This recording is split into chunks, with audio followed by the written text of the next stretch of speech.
Agora a gente vai ver aqui, pastor, no Espírito Santo, no ministério de Jesus. A gente vê que o ministério de Jesus aqui teve uma relevância tão grande que a partir dele se dividiu o tempo, né? Antes e depois de Cristo.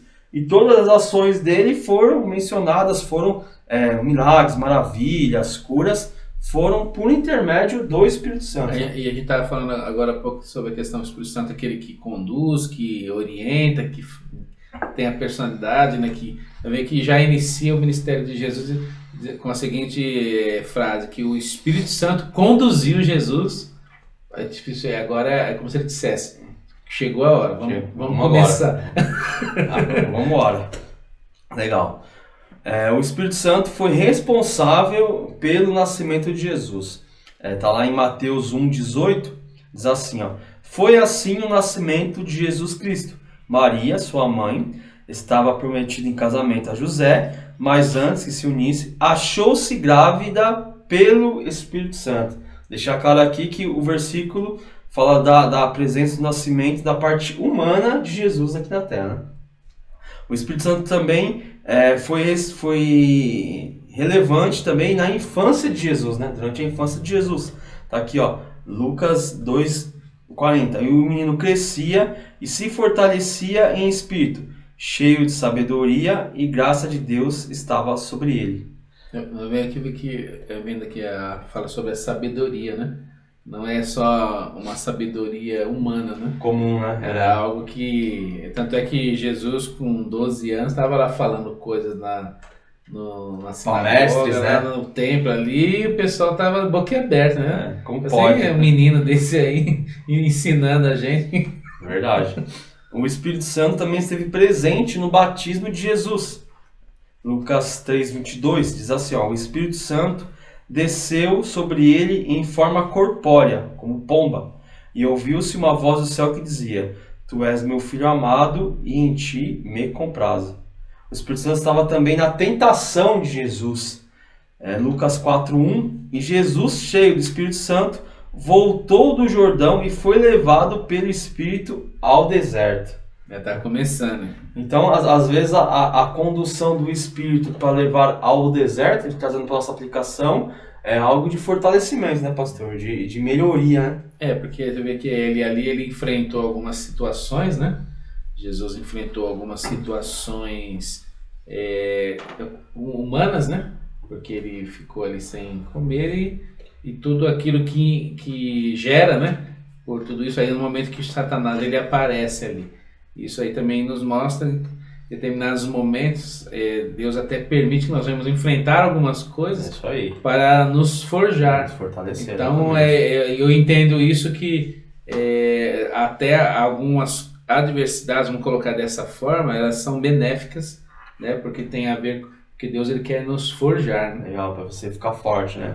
Porque do contrário, como que eu... Tem coisas que é só praticando que não tem como, né? Não tem jeito. Às vezes você tem o conhecimento teórico, você tem a capacitação para isso, só que tem a parte prática, e na parte prática você vai lidar com algumas situações que você vai trazer a teórica. Que seria a teórica?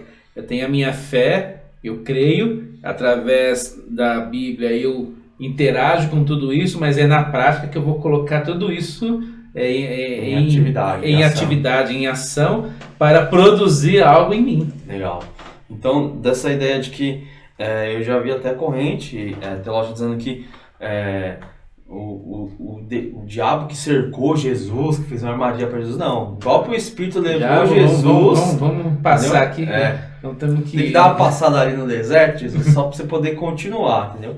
Então foi algo pensando assim, o Espírito já sabia que Jesus precisava passar por isso para se fortalecer, para assim começar o seu ministério. Tanto é que depois ele foi batizado, passou ali por esse momento. Aí depois, quando ele retorna, foi quando já começa o agir do Espírito Santo, né? Através de Jesus, lá em todas as questões por os lugares, né? Que ele passava, e aí que começou as coisas acontecerem. Né? Legal.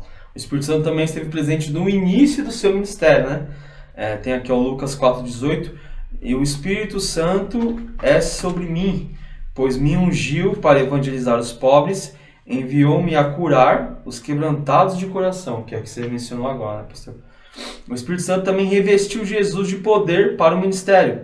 Lucas 4,14. Então, pela virtude do Espírito, voltou Jesus para a Galiléia, e a sua fama correu por todas as terras em derredor. É muito importante esse ponto aqui, porque você vê que as atribuições das três pessoas que nós colocamos aí como a da Trindade, né? Elas são bem expressas, porque, por exemplo, Jesus não poderia ele mesmo ter poder, ele não era Deus, mas o poder é sempre com o Espírito Santo. Não tem outra forma. Por exemplo, Deus, ele pensa em algo, vai fazer, quem executa? O Espírito Santo. É o Espírito Santo. Por exemplo, a Bíblia fala que o Espírito Santo que deu força para Sansão para vencer ali os filisteus. Então, Deus deu a ordem, mas é o Espírito Santo que por exemplo, ele é o executor. Ele é que está ali para pôr as coisas para acontecer. Então, isso ficou bem claro aqui nesse versículo. Jesus voltou da Galileia e a sua fama... Não, é ali é o de cima aqui, peraí.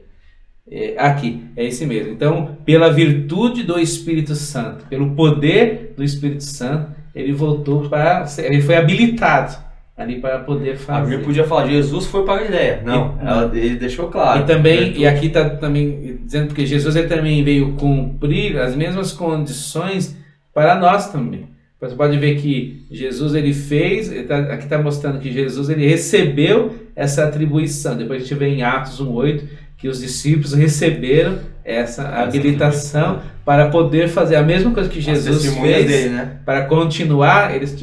E aí a gente vê que Jesus mesmo ele olha, eu vim fazer, eu tenho que cumprir toda a justiça, tenho que passar por todas as etapas. Eu não precisava, mas eu tenho que eu estou deixando um legado, eu estou deixando um discipulado, eu estou deixando toda uma orientação para aqueles que virão após mim. Agora eu te pergunto, pastor, aqui a gente falando como se a gente fosse dois amigos aqui que somos. Por tudo que nós estamos vendo aqui, que Jesus precisou fazer e tudo que ele fez por intermédio do Espírito Santo, eu acredito que ele só conseguia amarrar a sandália dele pelo Espírito Santo. Como que algumas pessoas conseguem viver sem o Espírito Santo? Se Jesus, que foi Jesus, precisou do Espírito Santo, né? Como que as pessoas conseguem viver sem o Espírito Santo? Isso é uma evidência clara, né? Da nossa dependência. Um ponto importante disso que você disse é pelo desconhecimento. Às vezes a pessoa desconhece, não sabe que necessita, e às vezes tem coisas que às vezes você está amarrado ali por esse desconhecimento. Sendo que você tem a pessoa dentro de você que pode resolver todas as coisas e te transformar naquilo que Deus quer que você... Legal. Que Ele já disse que quer que você seja. Então, se você conhece alguém assim, já manda esse vídeo para ela já aprender, para ela poder também ter essa iluminação, ter essa ideia, ter um encontro com Jesus e ter o Espírito Santo conduzindo ela ali, né, pastor? Um versículo também aqui, ó, legal. O Espírito Santo também esteve presente até na morte de Jesus, né? Hebreus 9,14 diz assim, ó, quanto mais o sangue de Cristo pelo Espírito Eterno que ofereceu a si mesmo imaculado a Deus, né? O Espírito Santo que entregou Jesus a Deus. É que Jesus faz, as minhas mãos entregam no Espírito, entendeu? Legal. Também o Espírito Santo também esteve presente até na ressurreição de Jesus. Romanos 8,11 diz, e se o Espírito daquele que ressuscitou Jesus dentre os mortos habita em vós, aquele que ressuscitou a Cristo dentre os mortos também dará vida a seus corpos mortais, por meio do seu Espírito que habita em vós. E aqui está dizendo que assim como Jesus teve sua ressurreição do corpo para o corpo glorificado, assim também vai acontecer conosco. É verdade, legal. As Escrituras também dão sinônimos do Espírito Santo, né? São sinônimos do Espírito Santo a respeito de Jesus. Isaías 11:2 diz assim, ó, e repousará sobre ele o Espírito do Senhor, o Espírito de sabedoria, do entendimento, do conselho, de fortaleza, o Espírito de conhecimento, de temor do Senhor. É legal isso aqui porque sempre que a gente teve uma aula, a gente falou dos nomes de Deus, né? E também nós vemos que Deus, ele sempre, às vezes as pessoas receberam a revelação de Deus através de uma situação, né? Sim. E aqui o Espírito Santo, nós estamos dizendo que que são, né, tem as atribuições, mas eles são, aqui fala que o Espírito que dá sabedoria, do entendimento, do conselho, da fortaleza. Então, quer dizer, se eu estou me sentindo fraco, o Espírito Santo pode me conceder essa fortaleza, né? Exatamente. Se eu preciso de entendimento, a Bíblia diz que ele nos ensinará em todas as coisas. Não é algumas coisas, é em todas.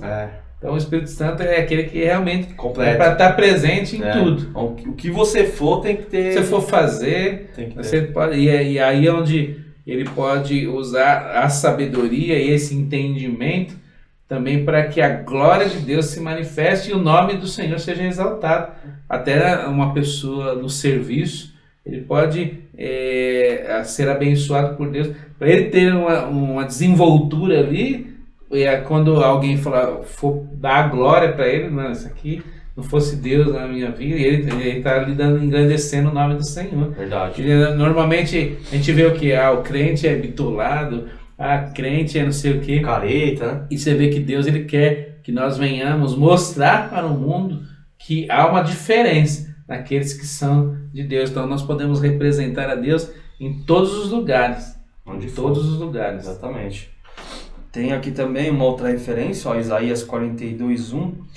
Eis aqui o meu servo, a quem sustento, o meu eleito, em quem se apraz a minha alma. Pus o meu espírito sobre ele, e ele trará justiça aos gentios. Sensacional esse versículo. Tem também uma outra referência aqui, Mateus 12:18 diz que eis aqui o meu servo, a quem eu escolhi, o meu amado, a quem a minha alma se compraz. Porei sobre ele o meu espírito, e ele anunciará aos gentios o juízo. Então são um versículo do Antigo Testamento, um versículo do Novo Testamento que aponta para a mesma coisa. Pessoas que nunca se viram falando sobre o Espírito Santo. É sensacional, né, pastor? Então entendemos aqui que tudo que Jesus veio a fazer, fez, tanto de a morte, ressurreição, cura, milagre, poder, andar sobre as águas, ensinamentos, tudo pelo poder do Espírito Santo. Isso gera um alerta em nós, né? Que também nós devemos ser assim, né, pastor? Com certeza. Entendemos então que Jesus operou esses milagres, precisou do Espírito Santo, né? E também nós temos que ter a ideia de que o Espírito Santo é algo que não é que eu tenho, vou colocar numa linguagem que a gente vai entender, não eu que tenho que ter ele, assim, um exemplo, assim, hoje eu tenho 10% do Espírito Santo, amanhã eu vou ter mais 20%. É ele que nos enche, né, pastor? É o contrário, né? Assim, eu vou querer ter o Espírito Santo. Não, você deixa a sua mão em favor, né? No controle dele e ele que te enche, né? Porque, na verdade, assim, a gente não recebe metade do Espírito Santo. Isso. A Bíblia diz que o Espírito Santo vem habitar dentro de nós. Pronto. Agora, qual é o ponto, o segundo ponto? Ele precisa ter liberdade para o quê? Para poder fazer o que ele precisa. Então, o Espírito Santo, qualquer pessoa que recebeu Jesus como Senhor e Salvador, ele tem o Espírito Santo. Só que ele vai precisar o quê? Desse conhecimento do que o Espírito Santo pode fazer para buscar isso, né? Para permitir, a gente falou, assim como o Espírito de Deus tem o arbítrio, nós também temos. A gente pode resistir, como a gente falou, ao Espírito Santo, não querer, não quero saber dessas coisas, eu quero seguir outra linha, outra aqui. Ideia, né? Não, então, agora eu estava pensando aqui, a gente começou a falar sobre o Espírito Santo na vida de Jesus, e eu fico pensando assim, como que tem pessoas que querem tirar o Espírito Santo e dizer, não, eu sigo só Jesus, porque ele é a essência. Só que a Bíblia está dizendo que todos estão ligados. Eu não tenho como tirar o Pai, porque Jesus disse que ele falava e fazia aquilo que ele ouviu e viu o Pai fazer. Eu e o Pai somos um, né? E aí a Bíblia diz que ele só fazia pelo poder do Espírito. E como que alguém pode tirar? Eu já vi muito isso. Eu sigo só Jesus porque é a simplicidade de Jesus. Mas aqui a Bíblia é bem clara, eles estão ligados. Isso. Não tem como. O Espírito Santo, ele agia diretamente na vida de Jesus. Isso, E Jesus era o exemplo. Se Jesus é o exemplo para nós, significa nós precisamos a mesma permitir coisa. que o Espírito Santo haja nas nossas vidas. Exatamente. E esse engano acontece, pastor, muitas por falta que você falou, de conhecimento, né? A Bíblia, se a pessoa fala, será que é isso mesmo? Deixa eu ver. A Bíblia vai lá e... Não, porque se a pessoa fizer um propósito, eu vou ler os evangelhos. Ele começa lá por Mateus. Já começa dizendo que o Espírito Santo concebeu lá, Jesus nasceu pelo poder do Espírito Santo. Depois fala que ele, na hora que foi batizado, ele recebe, abre o céu, ele recebe o Espírito Santo. Aí o Espírito Santo conduz ele ao deserto. E aí diz que quando ele volta de lá, tudo que ele fez depois é pelo poder do Espírito Santo. Meu Deus, né? Eu vou, mas vou deixar alguém igual aí vem alguém dizendo, não, eu só sigo Jesus, porque essa é a essência. Aí eu fico pensando, mas que Bíblia que é essa que está lendo, Não hein? sei não, que Bíblia que é. É uma a falta de conhecimento realmente cega a pessoa mesmo. Se ela não tiver essa ideia aí que a gente está passando de... Eu acho que a gente vê até uma própria malignidade agindo nisso, né? Porque se você desvincula, você está distorcendo algo, você está induzindo alguém a, de repente, ter até uma fé distorcida, uma concepção do que Deus poderia fazer na vida daquela pessoa e através dela, de repente você pode limitar. Porque a Bíblia é bem clara, o Espírito Santo ele nos capacita, ele tem o trabalho de nos transformar, nos capacitar como pessoa para sermos parecidos com Jesus e também para a obra do Senhor. Eu vejo com muito maus olhos, pastor, essa ideia de, tipo assim, que hoje em dia as pessoas querem facilidades, né?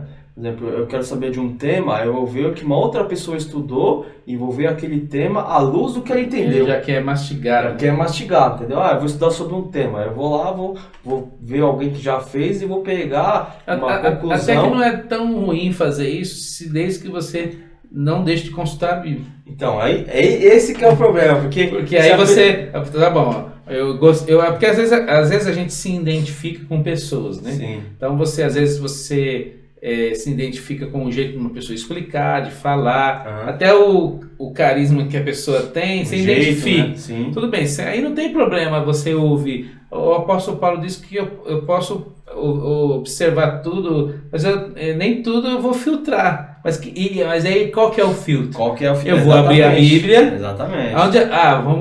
Eu estou estudando sobre tal coisa. O que a Bíblia fala sobre isso? Qual a opinião dela? Aí você vai, bateu, tá de conformidade? Opa, Isso aí isso aqui eu vou reter. Sim.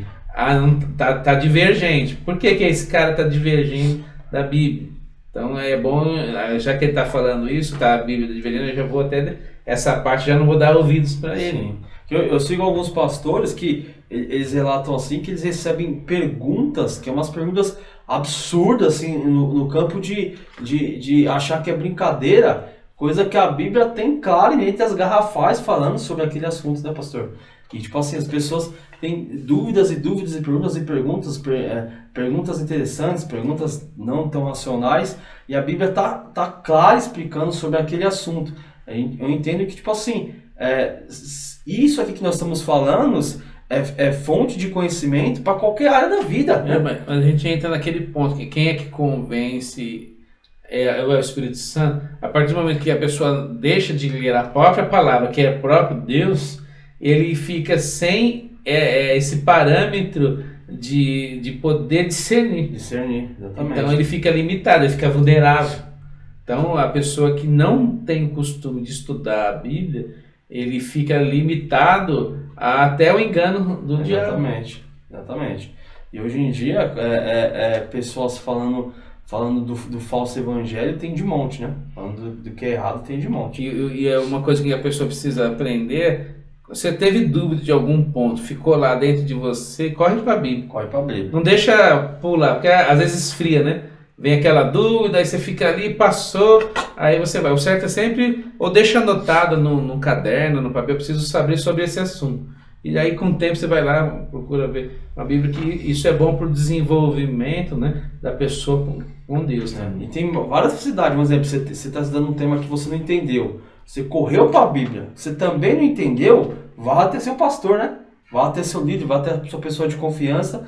As duas ali, na Bíblia, às vezes a pessoa já teve alguma igual experiência. Eunuco, né? Eu estava lendo o livro de Isaías, só naquela passagem que foi enviado como o cordeiro lá, e não estava entendendo nada. Aí Felipe chegou ali, Opa! falou assim: e aí, você está entendendo? Não tem ninguém que me ensine.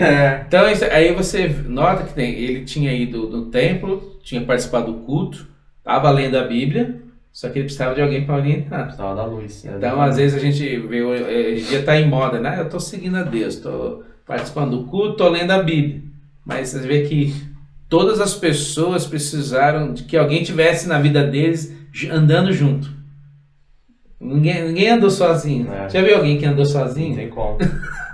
Então não tem jeito, nós fomos criados por Deus não para estarmos isolados.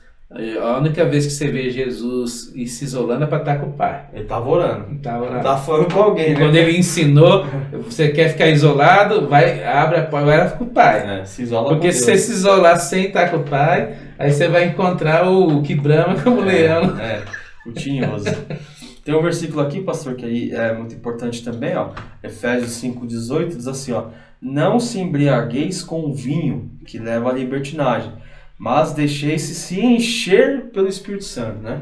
Então é uma evidência que a gente está falando que é o Espírito Santo que te enche, né? Que te controla, que te transborda, né? Não é eu que hoje eu só quero 50% do Espírito Santo, hoje eu quero 20%. Não, é o próprio Espírito Santo que enche você, né? Você vai estar mais sensível, né? Mais o Espírito uma pessoa suscetível ao que ele fala, ao que ele orienta, né? Exatamente. Tem aqui também outra referência, Mateus 12, 28. Mas, se eu expulso os demônios pelo Espírito de Deus, logo é chegado a vós o reino de Deus. Então, tudo que Jesus fazia, ele falava, pelo Espírito de Deus, foi pelo Espírito de Deus, foi a condução. Eu tenho alguém do meu lado me ajudando, né? Então, a Bíblia também diz aqui, né, pastor, alguns títulos que Deus dado ao Espírito Santo. Então, são versículos da Bíblia que são Espírito Santo, nomes diferentes, mas é o mesmo Espírito, né? Eu vou fazer a listinha aqui, ó. Gênesis 1:2, ele menciona como Espírito de Deus, né? Mateus 3:16, ele menciona como Espírito do Senhor. Números 11:29, diz que é o Espírito dele. Juízes 3:10, é Espírito de Jeová. Isaías 61, Espírito do Senhor. Mateus 10:20, diz que é Espírito do vosso Pai. 2 Coríntios 3:3, Espírito do Deus vivo. Atos 16:7, Espírito de Jesus. Romanos 8:9, Espírito de Cristo. Gálatas 4:6, Espírito do seu Filho. E Filipenses 1:19, Espírito de Jesus Cristo. A gente vê aqui que aí há pessoas que têm o cúmulo de achar que são tudo isso daqui, mas não é o Espírito Santo. É verdade. No Velho Testamento não tinha o Espírito Santo, não tinha a atribuição que ele tem hoje. Sim. Mas ele sempre estava presente. Estava lá, exatamente. E uma ideia também, pastor, que eu acho que é a dúvida de quase todas as pessoas, qual é a evidência externa? Porque o Espírito Santo, ele fala na nossa mente, fala nos nossos corações, nos conduz, nos ajuda, mas qual que é a evidência externa de que uma pessoa tem o Espírito Santo, é cheio do Espírito Santo? A gente pode partir do princípio, a Bíblia fala que a fé sem obras, ela é morta. Significa que aquele que crê, ele precisa ter atitudes de uma pessoa que crê. Legal. Então, nessa mesma linha, significa uma pessoa que tem o Espírito Santo, ele vai precisar ter nas suas atitudes podemos dizer assim, os atributos que o Espírito Santo vai exteriorizar. Legal. Então, aquilo que eu vou ver, atenção, o que eu vou ver no Lucas, eu não vou ver só o Lucas. Certo. Eu vou conseguir ver nele algumas atribuições do Espírito Santo que ele faz. vai fazer você ser parecido mais, cada dia mais com Jesus Cristo. Legal, então se eu tenho, vamos dizer assim, vamos deixar bem simples para as pessoas entenderem. Isso aqui é muito importante. Se eu tenho uma macieira aqui, o fruto da macieira tem que sair a maçã. Se sair melancia, tá enxertado, houve alguma mutação ainda. Alguma mutação. Então, se eu tenho uma laranjeira, se o fruto da laranjeira tem que ser a laranja. E aí Jesus disse que ele é a videira e nós somos os frutos. Então, se eu tenho uma pessoa cheia do Espírito Santo aqui, ou com o Espírito Santo, o fruto dessa pessoa tem que ser com a árvore. Com a árvore, legal. Então, a gente vai ler aqui um versículo que fala sobre isso. Gálatas 5, 22 e 23. Mas o fruto do Espírito produz, ou o amor. Eu peguei aqui uma versão mais, a linguagem de hoje, isso o amor, a alegria, a paz, a paciência, a delicadeza, a bondade, a fidelidade, a humildade e o domínio próprio. E contra essas coisas não há lei. Então a gente vê aqui se uma pessoa que ela não ama, a pessoa ela não sente alegria, a pessoa está desesperada, não tem paciência, é bruto, não é mau, né? não é fiel, próprio. Não é soberbo, né? Não tem domínio nenhum. Então significa que vamos aí, como a gente disse que as pessoas podem resistir ao Espírito Santo, podem entristecer o Espírito Santo, podemos dizer que ela não está contribuindo. Se em algum momento ela recebeu Jesus na sua vida, ela não está contribuindo para que o Espírito Santo possa produzir nela essas coisas. Isso. Agora, se é uma pessoa que nunca recebeu Jesus como seu Salvador, significa que ela pode receber e vai ter esses atributos na sua vida. Exatamente. O fruto do Espírito é isso. A gente entende assim, a pessoa quando ela tem o Espírito Santo no coração dela, esse fruto do Espírito aqui, que seria um fruto só, esse fruto do Espírito é trabalhado e é desenvolvido dentro da pessoa para externar. Né? Por exemplo, uma pessoa ela não tem nenhum tipo de amor, domínio próprio, paz, paciência. O trabalho do Espírito Santo, isso pode demandar anos, né? Depende de... A Bíblia diz que o trabalho vai até a volta de Jesus. Exatamente. Então, você vê, e ele não vai ser totalmente perfeito, porque a gente tem um elemento aqui que nos tira, poderíamos tirar a perfeição, que é a nossa carne.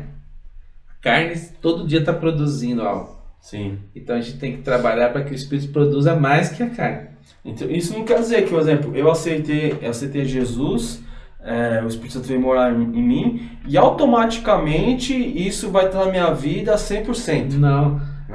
Tanto é que acho que é Coríntios capítulo 5 fala sobre a questão de a pessoa às vezes ela vai ser salva com a sensação de que ela escapou de um incêndio, né? Porque ela não conseguiu, o Espírito Santo não conseguiu trabalhar na vida dela, né? Mas ela não conseguiu exteriorizar, não conseguiu, né? Mas ela conseguiu, né? Por um triz se salvou. Nossa. Porque os frutos da carne eles podem te tirar a bênção gratuita de Deus, que é a graça, né? Pode interferir nisso. Porque eu sempre falo assim, não existe ninguém neutro. Sim. Ou eu vou adentrando ao reino, ou eu vou se distanciando dele. Então eu tenho que trabalhar no meu dia a dia, como o apóstolo Paulo fala, temos que trabalhar a salvação.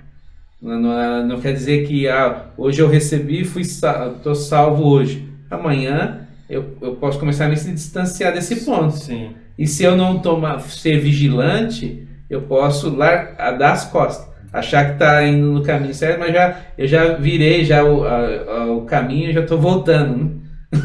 É verdade. Então a gente tem que trabalhar nisso. Como que eu vou ter esses atributos? No momento em que eu interajo com a palavra de Deus, eu já sei que isso daqui Deus quer trabalhar na minha vida. Eu tenho que agora, com Deus e no meu dia a dia, começar a tentar acertar isso. Melhorando, né? Melhorando. E aí onde você vai orar ao Senhor, a pessoa não tem controle, toda hora ele é explosivo, nervoso. Ele vai começar a orar a Deus para ajudá-lo, e também ele vai começar no dia a dia dele a prestar atenção nisso. Legal. E Deus vai dar força para ele. E interessante que Deus ele não muda a personalidade da pessoa. A pessoa vai, sabe, geralmente a pessoa que é explosiva, ele tem algo diferente nele. Ele tá sempre, parece que tá ligado assim, né? Ele continua desse mesmo jeito, só que ele vai conseguir frear no momento. Ele vai dar aquele pensada melhor, ele vai segurar aquilo e ele vai logo dissipar. Né? O Espírito Santo vai dar esse autocontrole. E isso que eu vejo muito, pastor. Se a pessoa tem um exemplo, eu tenho um poder, uma dificuldade muito com paciência. Possivelmente é aquela área que o Espírito Santo vai mais trabalhar dentro de você. Com certeza. Eu não tenho domínio próprio. É onde ele vai trabalhar. É onde ele vai trabalhar mais em você. E às vezes a pessoa pensa que o domínio próprio só é na questão de ser explosivo, né? Mas o domínio próprio tem aquele pecado que você não consegue largar. Estimação, né? Aquilo lá também.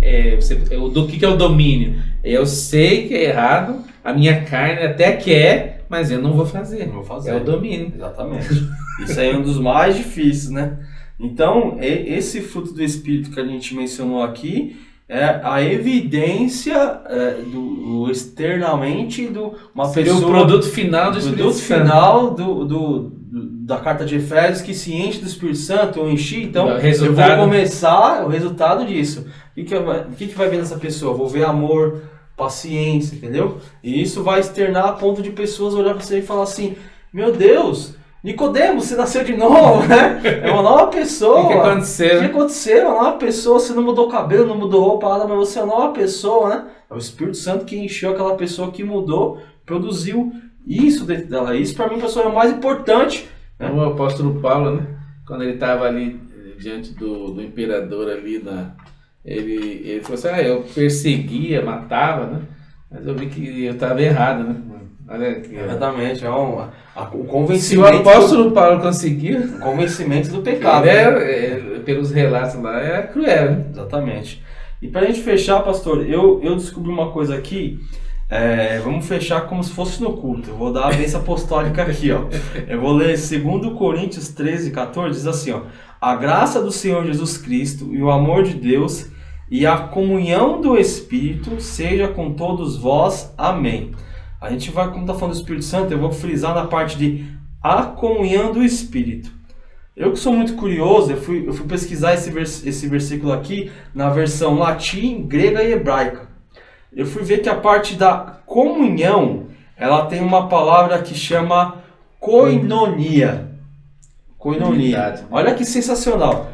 Essa koinonia, se você trazer para a linguagem, a transliteração para hoje, ela quer dizer relacionamento íntimo, companheirismo, intimidade, né? Amizade. Então Paulo está dizendo assim, ó, a graça do Senhor Jesus e o amor de Deus e a comunhão do Espírito. Ou seja, com o Espírito Santo você tem que ter um relacionamento íntimo. Tem pessoa que só tem a graça. Só tem a graça e a paz. O amor de Deus, porque a Bíblia já diz que Deus já amou o mundo inteiro. Então a graça agora a comunhão, aí já... Exatamente. Então, para ter a comunhão do Espírito, ele vai ter que mexer em você. Vai ter que mexer. Porque a graça é um favor imerecido. Deus é amor. Deus é amor. Então esses dois aqui, todos têm. Agora, a comunhão aí tem que mexer no teu interior. Tem que mexer interno. Então, essa koinonia, eu achei muito interessante que Paulo fala assim, ó, a graça e o amor você tem com Deus e Pai. Agora, o relacionamento íntimo, a amizade, o abraçar, o companheirismo, é com o Espírito Santo. Entendeu? Paulo tá falando, ó, koinonia, relacionamento íntimo, brother, parceiro, irmão, né? Lado a lado, é com o Espírito Santo. Né? Com os outros, com Deus Pai, Deus Amor, cara, é isso. Agora, com o Espírito Santo, você tem que ter intimidade. Eu achei sensacional essa tradução, esse trazer, tipo assim, faz o Espírito Santo, amigo, seu melhor amigo, né? Faz o Espírito Santo o cara que você acorda e dá bom dia. Esse é um ponto muito importante, porque o que acontece? Às vezes a gente frisa na questão da oração, mas a gente tem que ir um pouquinho mais fundo aqui. Porque às vezes a pessoa tem aquela em mente, eu orei, eu oro todo dia, mas ele só pede coisas. Então ele pede as coisas da necessidade, apresenta diante de Deus, pede bênção, pede pela Sonhos, família, pede pelas questões dos sonhos. Só que se você olhar agora para a questão da comunhão do Espírito, implica em você conversar com ele as questões que você olhou para a Bíblia e não está de acordo. Você vai conversar com o Senhor. É como se seria assim, como que a gente vai resolver isso? Me ajuda, E aí é onde você vai falar. No falar você está reconhecendo o que está errado, aí você vai estar interagindo ali com o Senhor, e aí ele tem como trabalhar em você, né? Aí vai precisar da comunhão também com a palavra, porque se o Espírito Santo é comunhão, eu vou ter que interagir também com a palavra de Deus. É todo um fluxo, tudo... E aí aonde você vê que o conteúdo da minha oração, em comunhão, ela é diferente. Diferente de um amigo, né? Diferente do interceder. Sim. É diferente da oração de petição. A oração de comunhão é onde vou conseguir externar o fruto do Espírito. Legal. Então eu achei muito interessante que às vezes a gente fala isso todo culto, né? A paz do Senhor, o amor de Deus e a comunhão. A gente não foca que Paulo está enfatizando, ó. Filhão, com o Espírito Santo é comunhão, é companheirismo, é relacionamento íntimo. Então serve para nós, né, pastor? E para você que está assistindo. Escuta Paulo, ó. Se você acha que eu e o pastor somos um pecador, muito pecador, para você escutar o que a gente fala, escute Paulo. Ele fala, com o Espírito Santo é comunhão, não tem conversa. O que é comunhão? Cononia, relacionamento íntimo, companheirismo, intimidade. Pastor? Que isso aqui é uma chave de conhecimento para você mudar completamente sua vida numa visão aqui ética e moral do que é pecado, do que é justiça, do que é juízo, do que é pergunta, do que não é, do que é certo, do que é errado. E aí você vai ter que chegar diante de Deus e interagir com Ele nessas questões. Sim. Conversar, expor, até falar para Deus, apesar de Deus já sabe de tudo, mas quando a gente interage, fala com Deus, a gente está trabalhando em nós mesmos, deixando que Deus trabalhe em nós. Você tem que falar quais são as suas dificuldades, por que você não está conseguindo? Isso. Fazer igual o Davi, que às vezes chegava e falava para Deus, eu não estou conseguindo porque eu não estou querendo mesmo. Por isso que ele era o homem segundo o coração de Deus. Fala a verdade. Ele rasgava mesmo. Joga real. Ele chegava e falava, Deus, é que eu quis mesmo. E é assim, e pronto, só que eu sei que está errado, mas eu não sei como sair dessa situação. É verdade. E aí é o ponto de partida para Deus começar a trabalhar. É isso aí, irmãos. O Senhor Jesus é um cara que ele tá louco, ele tá desesperado para você ter comunhão com ele. E ele adora dar respostas honestas para perguntas honestas. Entendeu? Então, se tiver algum problema intelectual, moral, ético, qualquer problema que for sobre religião, sobre Jesus, ele adora dar respostas honestas para perguntas honestas. Então, tenha comunhão. Chegue, né, como o pastor falou, chegue, deite e fala, ó, tô tendo dificuldade em tudo, não tá dando certo isso, me ajuda, né? Então isso é a ideia de você entender o Espírito Santo, do modo dele agir, para você poder ter essa ideia de comunhão com o Espírito Santo. E depois você tem que, a partir disso, tem que buscar quais são as orientações que já foram dadas em alguns pontos, né? Uhum. Jesus ele fala lá, seu braço te faz pecar, arranca, né? Que tá dizendo, ó, tem que tomar cuidado com onde você vai, com quem você se relaciona, né? O que você vê. Então são os pontos que você tem que vigiar, se for necessário, às vezes você tem que cortar ali, né? Para você poder conseguir, porque se você também não cooperar, a Bíblia diz que não somos cooperadores com Deus. Deus vai fazer a parte dele, já a parte de Deus está pronta. O problema é a gente. O problema é a gente, sempre é a gente, né? É isso aí, pastor. Então, espero que a gente tenha conseguido passar o que a gente pensou aqui sobre o Espírito Santo, né? Espero que você tenha entendido aí um pouco sobre a nossa externação aqui do que é, como ele age, como ele faz, o que a Bíblia diz. E se tiver alguma dúvida, procure a sua igreja, procure o pastor, né? Procure o seu líder, que a gente vai estar à disposição aí para poder ajudar. É isso aí, aqui. Pastor, Deus abençoe. Deus te abençoe. A todos vocês que estão conosco, aí Deus abençoe as suas vidas. E vamos deixar que o Espírito Santo faça aquilo que ele foi incumbido de fazer. Isso aí, comunhão.